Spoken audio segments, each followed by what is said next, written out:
In the Vault by H.P. Lovecraft. There is nothing more absurd, as I view it, than that conventional association of the homely and the wholesome, which seems to pervade the psychology of the multitude.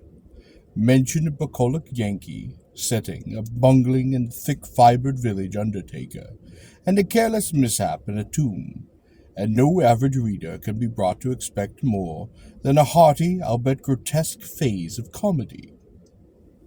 God knows, though, that the prosy tale which George Birch's death permits me to tell has in its aspects beside which some of our darkest tragedies are light. Birch acquired a limitation and changed his business in 1881, yet never discussed the case when he could avoid it.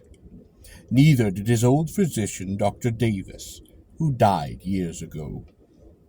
It was generally stated that the affliction and shock were results of an unlikely slip, whereby Birch had locked himself for 9 hours in the perceiving tomb of Peck Valley Cemetery, escaping only by crude and disastrously mechanical means. But while this much was undoubtedly true, there were others, and blacker things, which the man used to whisper to me in his drunken delirium toward the last. He confided in me because I was his doctor, and because he probably felt the need of confiding in someone else after Davis died. He was a bachelor, wholly without relatives. Birch, before 1881, had been the village undertaker of Peck Valley, and was a very calloused and primitive specimen, even as such specimens go. The practices I heard attributed to him would be unbelievable today, at least within the city, and even Peck Valley would have shuddered a bit had it known the easy ethics of its monetary artist, in which debatable matters as the ownership of costly laying-out apparel, invisible beneath the casket's lid, and the degree of dignity to be maintained in posting and adapting the unseen members of lifeless tenants to containers not always calculated with the sublimest of accuracy. Most distinctly, Birch was lax, insensitive, and professionally undesirable. Yet I still think he was not an evil man. He was merely crass of fiber and function, thoughtless, careless, liquorish, as his easily avoidable accident proves, and without the modicum of imagination which hold the average citizen within certain limits fixed by taste. Just where to begin Birch's story I can hardly decide, since I am no practiced teller of tales.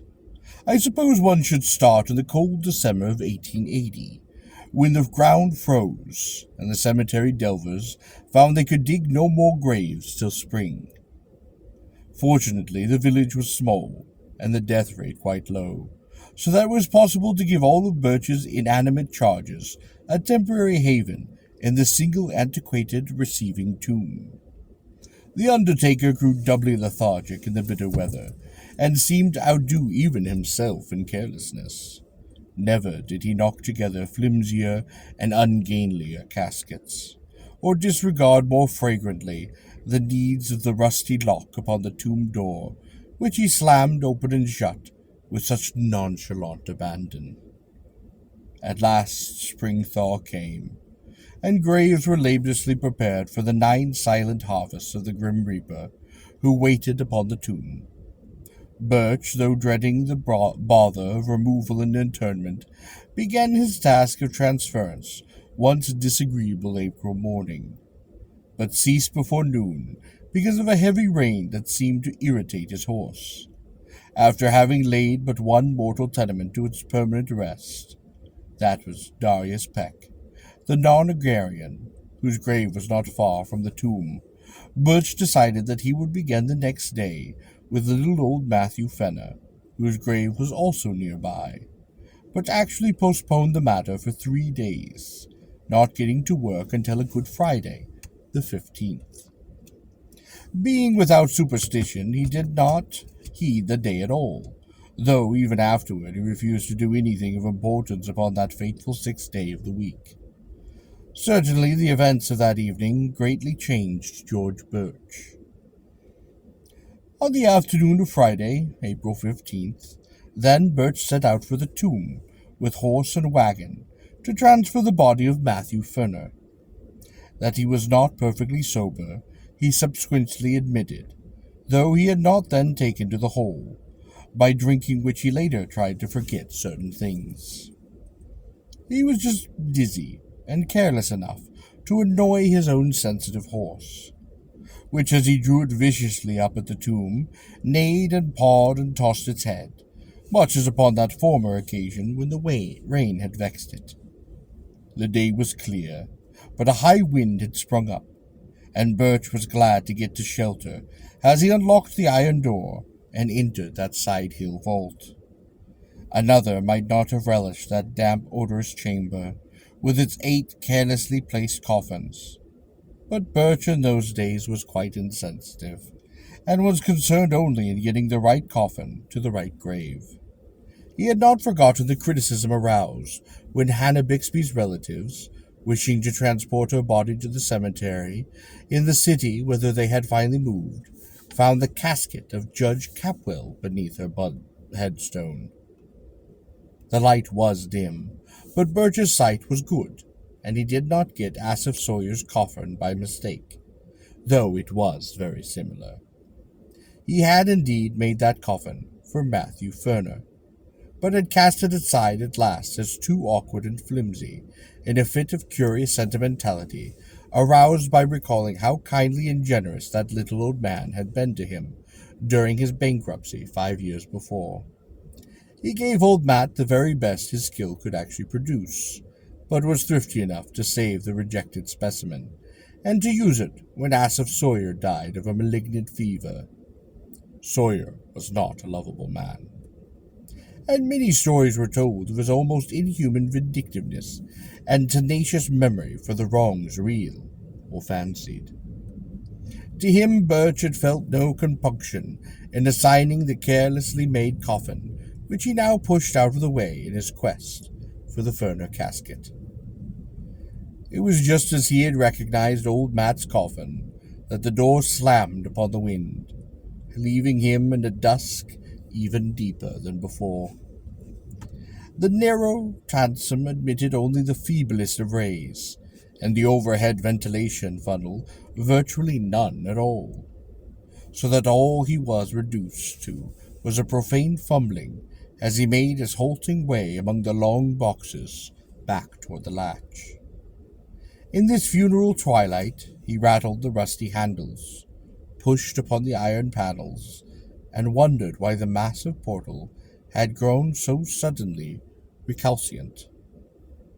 In this twilight, too, he began to realize the truth, and to shout loudly as if his horse outside could do more than neigh a sympathetic reply, for the long-neglected latch was obviously broken, leaving the careless undertaker trapped up in the vault, a victim of his own oversight. The thing must have happened at about 3:30 in the afternoon. Birch, being a temperamental phlegmatic and practical, did not shout long, but proceeded to grope about for some tools which he recalled seeing in a corner of the tomb. It is doubtful whether he was touched at all by the horror and exquisite weirdness of his position, but the bold fact of imprisonment so far from the daily paths of men was enough to exasperate him thoroughly. His day's work was sadly interrupted, and unless chance presently brought some rambler hither, he might have to remain all night or longer. The pile of tools he soon reached, and a hammer and chisel he then selected. Birch returned over the coffins to the door, and the air had begun to be exceedingly unwholesome. But to this detail he paid no true attention as he toiled, half by feeling, at the heavy and corroded metal of the latch. He would have given much for a lantern, or maybe even a bit of candle, but lacking these he bungled semi-sightlessly as best as he might. When he perceived that the latch was hopelessly unyielding, at least to such meager tools, and under such tenebrous conditions as these, Birch glanced about for any other possible point of escape. The vault had long been dug from a hillside, so that the narrow ventilation funnel upon the top ran through several feet of earth, making this direction utterly useless to consider.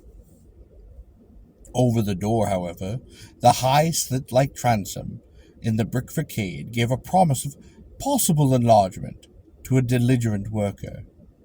Hence, upon this eye long rested as he racked his brains for a mean to reach it.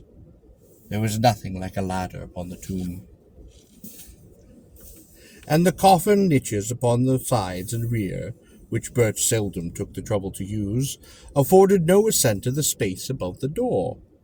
Only the coffins themselves remained as a potential stepping stone, and as he considered these, he speculated upon the best mode of arranging them. 3 coffin heights, he reckoned, would permit him to reach the transom, but he would do better with 4. The boxes were fairly even, and could be piled up upon like blocks, so he began to compute how he might most stably use the 8 to reel up a scalable platform of 4 deep. As he planned, he could not but wish that the units of his contemplative staircase had been more securely made. Whether he had imagination enough to wish they were empty is strongly to be doubted.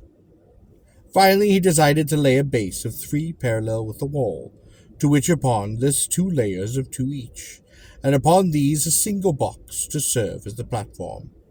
This arrangement could be ascended with a minimum of awkwardness, and would furnish the desired height.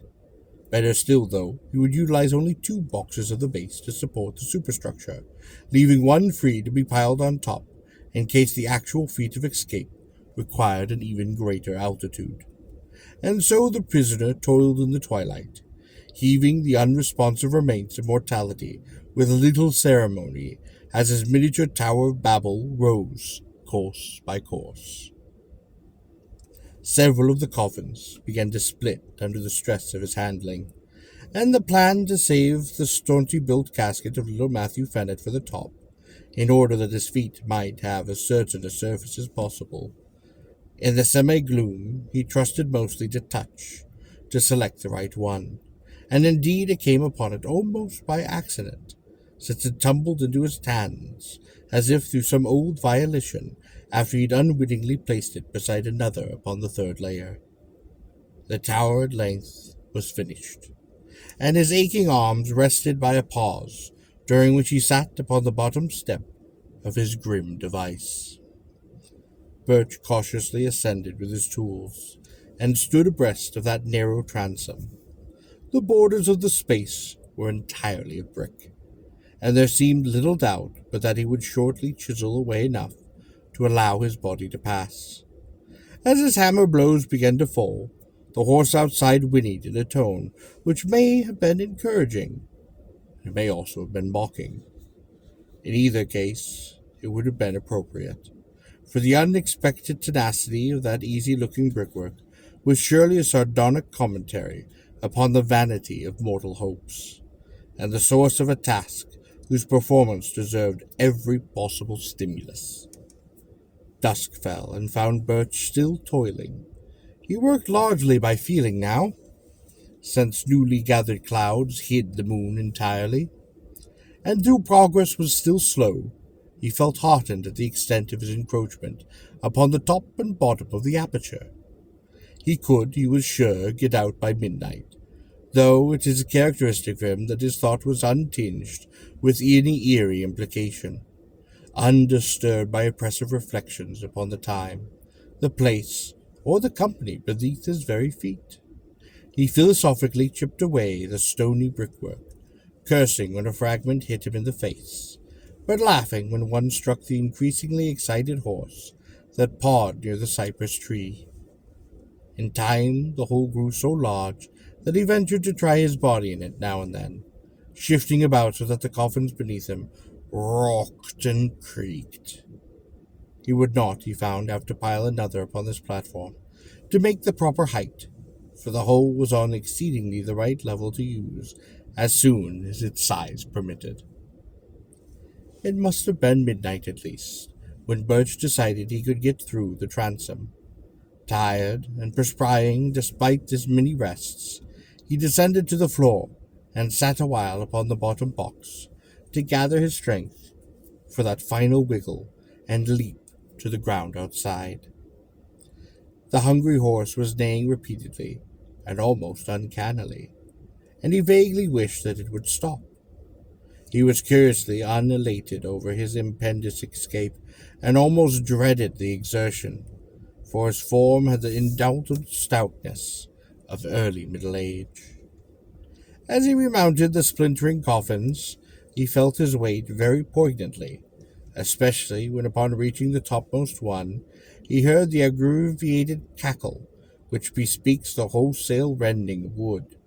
He had, it seems, planned in vain when choosing the stoutest coffin for the platform, for no sooner was his full bulk upon it than the rotting lid gave away, jouncing him 2 feet down upon a surface which even he did not care to imagine. Maddened by the sound, or even by the stench, which bellowed forth even to that open air, the waiting horse gave a scream that was too frantic for a neigh, and plunged madly off through the night, the wagon rattling crazily behind it. Birch, in his ghastly situation, was now too low for an easy scramble out of the enlarged transom, but he gathered his energies for a determined try. Clutching the edges of the aperture, he sought to pull himself up, when he noticed a queer retardation in the form of apparent drag upon both his ankles.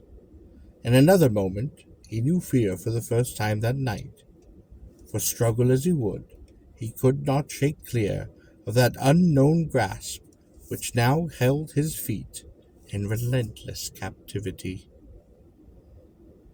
Horrible pains, as of a savage wound, shot through his calves, and in his mind was a vortex of fright mixed with an unquenchable materialism that suggested splinters, loose nails, or some other attribute of a breaking wooden box. Perhaps he screamed. At any rate, he kicked and he squirmed frantically and automatically, whilst his consciousness was almost eclipsed upon a half-moon. Instinct guided him in his wiggle through the transom, and in the crawl which followed his jarring thud upon the damp ground, he could not walk, for it appeared, and the emerging moon must have witnessed a horrible sight, as he dragged his bleeding ankles toward the cemetery lodge. His fingers clawed that black mold in brainless haste, and his body responded with that maddening slowness from which one suffers when chased by the phantoms of a nightmare. There was evidently, however, no pursuer, for he was alone, and alive within Armington. The lodge-keeper answered his feeble clawing upon the door. Armington helped Birch to the outside of a spare bed, and sent his little son Edwin for Dr. Davis. The afflicted man was fully conscious, but would say nothing of any consequence, merely muttering such things as, "Oh, my ankle, let go, or shut the tomb." Then the doctor came with his medicine case, and asked some crisp questions. He removed the patient's outer clothing, shoes and socks. The wounds, for both ankles were frighteningly lacerated about the Achilles tendons, seemed to puzzle the old physician greatly, and finally to frighten him. His questioning grew more than melodically tense, and his hand shook as he dressed the mangled members, binding them as if he wished to get the wounds out of sight as quickly as possible. For an impersonal doctor, Davis's ominous and awestruck cross-examination became very strange indeed, as he sought to drain from that weakened undertaker every last detail of his horrible experience. He was oddly anxious to know if Birch were sure, or absolutely sure, of the identity of the top coffin of the pile, how he had chosen it, how he had been certain it was the Fenner coffin in the dusk, and how he had distinguished it from the inferior duplicate coffin of vicious Asaph Sawyer. Would the firm Ferner casket have caved in so readily? Davis, an old-time village practitioner, had of course seen both of the respective funerals, as indeed he had attended both Feiner and Sawyer in their last illness. He had even wondered at Sawyer's funeral how the vindictive farmer had managed to lie straight in a box so closely akin to that of the diminutive Fenner. After a full 2 hours, Dr. Davis left, urging Birch to insist at all times that his wounds were caused entirely by loose nails and splintering wood. What else, he added, could he ever in any case be proved or believed? But it would be well to say as little as could be said, and to let no other doctor treat those wounds. Birch heeded his advice all the rest of his life till he told me his story. And when I saw those scars, ancient and whitened as they were, I agreed that he was wise in his doing. He always remained lame, for the great tendons had been severed, but I think the greatest lameness is in his soul. His thinking process, once so phlegmatic and logical, had become ineffably scarred, and it was pitiful to none that his responses to certain chance allusions, such as Friday, tomb, and coffin, and words of less obvious concentration. His frightened horse had gone home, but his frightened wits never quite did that. He changed his business, but something always continued to prey upon him. It might have just been simple fear, and it might have been fear mixing with a queer belated sort of remorse for bygone crudities. His drinking, of course, only aggravated what it was meant to alleviate. When Dr. Davis left Birch that night, he had taken a lantern and gone to the old receiving tomb. The moon was shining upon that scarred brick fragments and marred facade, and the latch of the great door yielded readily to a touch from the outside. Steeled by the old ordeals and dissecting rooms, the doctor removed and entered about, stifling the nausea of the mind and the body that everything in sight and smell it did induce. He cried aloud once, and a little larger gave a gasp that was more terrible than the cry. Then he fled back to the lodge, and broke all the rules of his calling by rousing and shaking his patient, and hurling at him a succession of shuddering whispers that seared into the bewildered ears like the hissing of a vitriol. It was Asaph's coffin. Birch, just as I thought. I knew his teeth, with the front ones missing upon the upper jaw. Never, for God's sake, show those wounds. That body was pretty badly gone. But if I ever saw vindictiveness on any face, or former face, you know what a fiend he was for revenge. How he ruined old Raymond 30 years after the boundary suit. How he stepped upon that puppy that snapped at him a year ago last August. He was a devil incarnate. And I believe his cry for an eye fury could beat old Father Death himself. Good God, what a rage. I hate to have it aimed upon me. Why did you do it, Birch? He was a scoundrel, and I don't blame you for giving him a cast-aside coffin, but you always did go too damned far. Well enough to skimp him on the thing some way, but you knew what a little old man Fenner was. I'll never get that picture out of my head as long as I live. You kicked hard, for Asaph's coffin was upon the floor, his head broken in. Everything was tumbled about. I've seen sights before, but that was one thing too much here. Eye for an eye. Great heavens, Birch, you got what you deserved. That skull turned my stomach. But that other was worse. Those ankles cut nearly off to fit Bat Fenner's cast-aside coffin.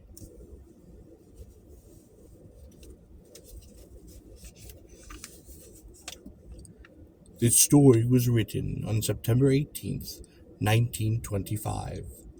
It is perhaps Lovecraft's most conventional supernatural tale, and was inspired by an anecdote told to him by Charles W. Smith, editor of the Tryout, where many of Lovecraft's poems had appeared.